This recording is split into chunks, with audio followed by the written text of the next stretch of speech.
Live from the world's capital markets, here are the latest financial headlines brought to you by News Factory. Hello and welcome to Monday's Daily Financial Review. Here's what's making the headlines in the markets today. The dollar got a slight bump of 0.1% against the yen in the last session. The RSI is giving a negative signal, going against our overall technical analysis. The Bitcoin dollar pair dove 4.4% in the last session. The stochastic indicator indicates an oversold market. The last session saw the gold rise 0.4% against the dollar. The Williams indicator is giving a positive signal. The oil-dollar pair skyrocketed 1.7% in the last session. The RSI is giving a positive signal. Coming up, the choices from our chief analysts for today.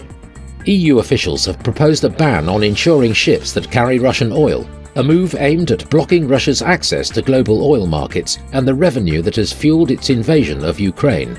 People and businesses in Britain need to realise they are unlikely to recover the income lost to high inflation anytime soon, the Bank of England's chief economist said, in the latest warning from the central bank of tough times ahead.